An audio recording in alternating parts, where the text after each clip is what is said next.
Mr. Speaker, when a lifelong Tory and doctor says that the only cure for the NHS is a Labour government, isn't it the time the Prime Minister admits he has utterly failed? Prime Minister. Well, Mr. Speaker, I'm glad to actually see the honourable gentleman from Central Suffolk in the House today.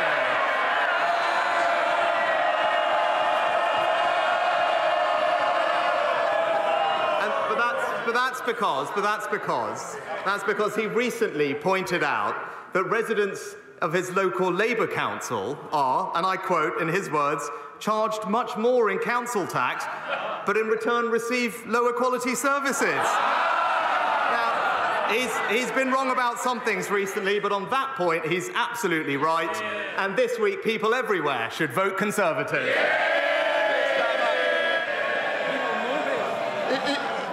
He comes out with all that nonsense, but he locks himself away in Downing Street bunker, moaning that people aren't grateful enough to him. The reality is Tory MPs are following Tory voters in concluding that only the Labour Party can deliver the change that the country needs. And I say to those Tory voters, if they believe in a better Britain, then they're safe with this changed Labour Party, and it's for them.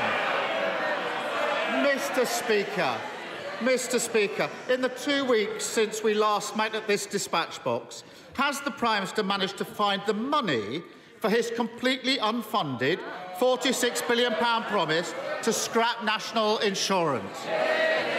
Mr. Speaker, of course, we addressed that a few weeks ago, and I'm happy to address it again. But I know that economics is not his strong point, but he might do well. He might do well, actually, to listen to his shadow education secretary, who just this morning said, no, that's not how it works, Mr. Speaker.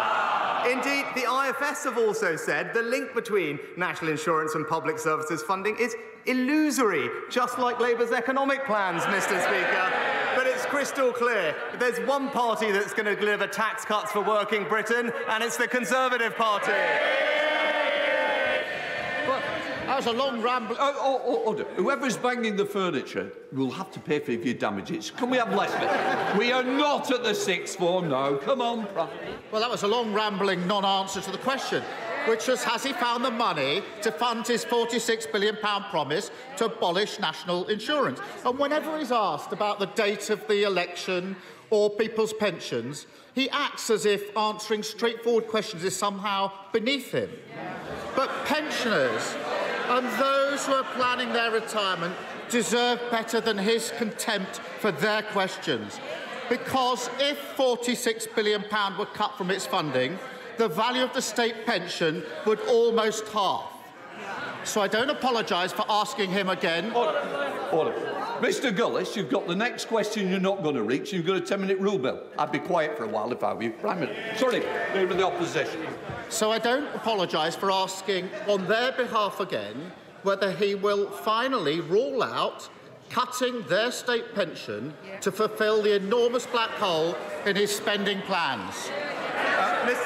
Mr. Speaker, of course we can rule that out, and the honourable gentleman should stop scaremongering, because it's thanks to the triple lock that we've increased pensions by £3,700 since 2010, and they will rise in each and every year of the next Parliament. But it's Labour that always hits pensioners hard. It's his mentors, Blair and Brown, that broke their promises, raised pension taxes by £118 billion and delivered an insulting 75p rise in the state pension. As one former Labour advisor just said, Brown destroyed our pension system. They did it before, they'll do it again. Labour always betray our pensioners. Mr. Speaker, it's clear he can't answer the question where he's going to find this £46 billion. No, he said, luckily for him, that's where he said it's not coming from. It's not said where it's coming from. Luckily for him, one of his peers, Lord Frost, yes, him again, does. He says to solve the Tories' spending plans, the state pension age should be raised to 75. Now, understandably, that will cause some alarm. So will the Prime Minister rule out forcing people to delay their retirement by years and years in order to fulfil his £46 billion black hole.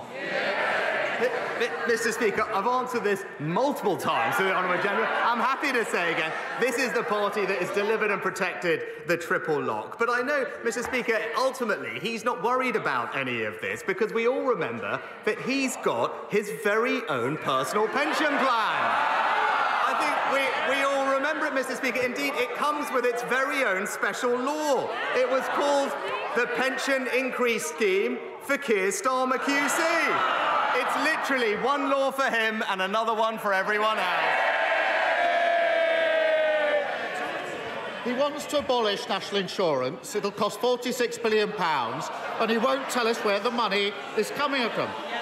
We're no closer to an answer. I'm going to persevere because last year the Prime Minister was apparently drawing up plans to remove the winter fuel allowance from pensioners. His Paymaster General went a step further. He said these are the sorts of things that we need to look at. So will he now rule out taking pensioners' winter fuel payments off them to help fund his £46 billion black hole? Mr. Speaker, it was this government that just this winter provided double the winter fuel payment to support pensioners. But what is crystal clear, Mr. Speaker, is that we believe that the double taxation on work is unfair, Mr. Speaker. We believe that hard work should be rewarded, and that's why this week we're cutting taxes by £900 for everyone in work. But in contrast, Mr. Speaker, it's Labour's newest tax advisor who thinks pensioners should be taxed more. That's his words, Mr. Speaker. This advisor calls them codgers. He thinks that supporting them is a disgrace, and he believes that their free TV licences are ridiculous, Mr. Speaker. It's Labour who hit pensioners with tax after tax, and they would do it all over again. Mr. Speaker, is it any wonder that his MPs are following Tory voters in queuing up to dump his party? And even the mayors that he's apparently pinning his political survival on don't want to be seen anywhere near him, because until he starts setting out how he's paying for his fantasy economics, he's got a completely unfunded £46 billion promise that puts people's retirement at risk. How does it feel to be one day out from elections with the message, vote Tory, risk your pension? Mr. Speaker, tomorrow voters will have a choice, and it will be a choice between mayors like Andy Street and Ben Houchen who are delivering, or mayors like Sadiq Khan who just simply virtue signal, Mr. Speaker. It's higher taxes, more crime and ULEZ with Labour, or it's lower taxes and better services with the Conservatives. That's the choice. From West Midlands to Teesside to London, there is only one choice. Vote Conservative.